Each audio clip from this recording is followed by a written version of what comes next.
안녕하세요. 의사가 읽어주는 피부 교과서 김수현입니다. 오늘은 피부과학 칠판 챕터 1의 피부의 구조와 기능의 두 번째 표피에 대해서 말씀드리겠습니다. 저번 시간에 표피의 각층까지 설명을 드렸고, 이번 시간에는 더 자세히 각질 형성 세포의 구조물에 대해서 말씀드리겠습니다.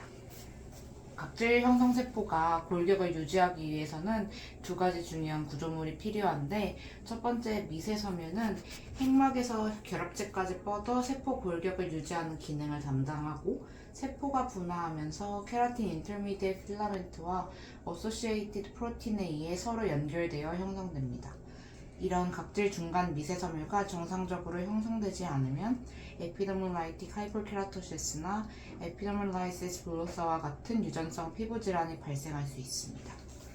두 번째, 결합체는 표피와 같이 물리적 자극을 많이 받는 조직에서 발현됩니다. 세포 안쪽으로는 당긴 미세섬유와 연결되고, 이와 결합한 데스모플라킨은 다시 플라코글로긴과 연결되면서 세포막을 통과하게 되고, 세포 밖으로 뻗어있는 데스모빌레인이나 데스모콜린과 결합하게 됩니다. 다음으로는 각각 구조물에 대해 말씀드리겠습니다. 첫 번째, 라멜라 바디는 가시층 상부에서 나타나기 시작하고, 잘 배열된 침판성의 구조 내에 인지방과 당지방을 포함하는 많은 지질 성분이 압축되어 존재합니다. 과립층에 가장 풍부하게 존재하고, 과립층과 각질층이 인접하는 곳에서 세포막과 융합해 내용물의 세포 간격으로 분비됩니다. 케라토 하이알라인 그래뉼은 과립층에서 생성되고, 프로필라그린으로 구성된 F 그래뉼과 로리크린으로 구성된 L 그래뉼로 구분됩니다. 이때 프로필라그린은 과립세포가 각질세포로 전환하면서 분해되어 필라그린이 됩니다. 이런 필라그린은 각질층에서 인터필라멘터스 글루로 작용하게 됩니다. 다음은 cornified cell envelope입니다.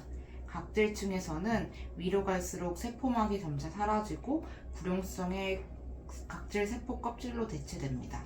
이때 단백질과 지방층 두 층으로 구분할 수 있는데, 안쪽의 단백질층은 인볼루크린의 엠보플라킨, 페리클라킨이 설파이드릴 옥시데이스와 글루타미네이스에 의해 먼저 연결돼 골격을 이루고, 이후 로리크린과 엘라핀 S100 프로틴이 상호 연결되어 단단한 구조물을 이루게 됩니다. 이렇게 일련의 형태학적 변화를 나타내는 각질 형성세포의 증식과 분화 과정에는 많은 유전자와 진이 작용을 하게 되는데, 첫 번째 구조 단백질로는 기저층에서는 케라틴 5와 14이 발현되고, 극세포에서는 1과 10이 대치되고, 이후에는 각질세포 외목의 구성 성분인 인볼루크린과 엠버플라킨, 로리크린, 필라그린 등이 발현됩니다. 다음으로 효소로는 글루타미네이스가 구조산 단백질을 상호 연결을 하고, 스테로이드 설파타아제가 콜레스테롤 대사에 영향을 미쳐 각질막 사이에서 지방을 축적하는 데 관여합니다. 또한 칼슘 이온은 각질 형성 세포의 증식과 분화의 가장 중요한 인자로 알려져 있습니다. 저농도에서는 세포 증식 상태에 있다가 고농도로 전환되면 세포 증식을 억제하고 세포 분화를 촉진하게 됩니다. 이런 유전자들 중 상당수는 신기하게도 사람 염색체 1q21에 모여있음이 밝혀져 있는데, 이를 Epidermal Differentiation Complex EDC라고 부릅니다. 마지막으로 각질층은 외부 환경으로부터 첫 번째 방어를 담당하게 되므로 선천 면역 체계가 잘 발달되어 있습니다. T세포, 대식세포와 마찬가지로 각종 사이토카인을 생성을 하게 됩니다. 각질 형성세포는 위험인자가 침입하면 패턴 리코그니션 리셉터에 해당하는 톨라이크 리셉터나 C타입 렉틴 리셉터, 아라이즈 라이크 헬리케이스 등이 인지해 염증성 사이토카인과 케모카인을 생성, 분비하게 됩니다. 두 번째로는 멜라노사이트입니다. 멜라닌 세포는 신경능에서 유래해 다수의 가지돌기를 갖는 세포를 생산하는 세포입니다. 그림 A를 보시면 MC가 멜라닌 세포고, 이렇게 멜라닌 세포 한 개당 평균 36개의 KC, 케라티노사이트와 접촉해 있는 것을 관찰할 수 있는데, 이를 표피 멜라닌 단위라고 부릅니다. 면역조직 화학 염색으로 멜라닌 세포를 관찰할 수 있는데, S100 단백질이 이용되고, 기저층에서는 멜라닌 세포가, 가시층에서는 랑과안스셀이 염색됩니다.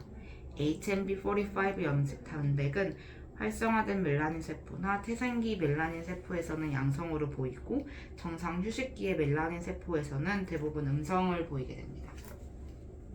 멜라닌 소체는 멜라노사이트 안에 있는 중요한 구조물인데 골지체 영역에서 형성되고 타이로신이 타이로시나즈에 의해 도파로 전환되면서 멜라닌 합성이 시작되고 이런 도파가 수선화되고 중합화되어 멜라닌을 형성하게 됩니다.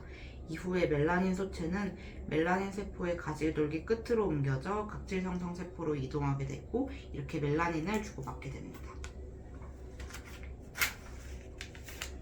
세 번째로는 랑게란츠 세포입니다. 랑게란츠 세포는 표피에 존재하지만 T세포에 항원을 전달하는 기능을 가진 백혈구이고 염색으로는 HLA-DR 안티젠, S100 단백질, CD1A 세포 표면 항원의 양성 반응을 보입니다. 특이적으로 다른 세포와 가장 큰 차이점은 그림 C를 보시면 전자현미경 내에서 세포질 내에 버백 그래뉼이 관찰이 되는데 이는 칼슘 의존적인 렉틴인 랑게린 CD2O7이 발현이 되게 됩니다. 이런 랑게린은 만누스의 특이적인 결합을 통해 만누스를 가진 병원체가 들어올 때 이를 흡수하는 역할을 합니다.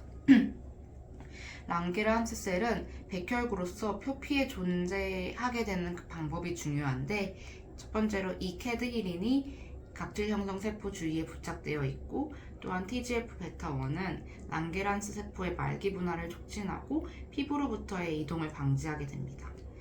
이들의 운명은 각질층을 통해 제거되거나 위험 신호를 인지한 이후 표피를 떠나 국소 림프절로 이동해 T세포에게 항원을 제시하게 되는데 이때 TNF-알파와 인터루킨-1 베타가 이동을 유도하는 중요한 촉진 인자이고 반대로 인터루킨-10은 세포 이동을 억제하게 됩니다. 또한 림프관으로 랑게란츠 세포의 수송과 진입에는 CCR2에 결합한 모노사이트 케모타트 프로틴과 진피의 림프관 내피세포에 의해 생성된 케모카인인 CCL21에 의해 매개가 됩니다. 그리고 마지막으로 머켈세포는 천천히 적응하는 제1형 기계적 수용체로 가장 기본적인 촉각 수용체입니다.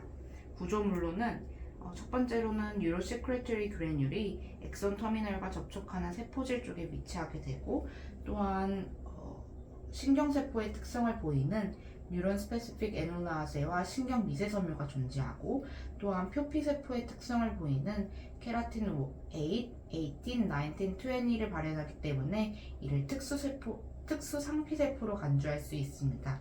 특히 케라틴 20는 피부 내에는 머켈세포에만 존재하기 때문에 가장 신뢰할 수 있는 표지자로 사용이 될 수 있습니다.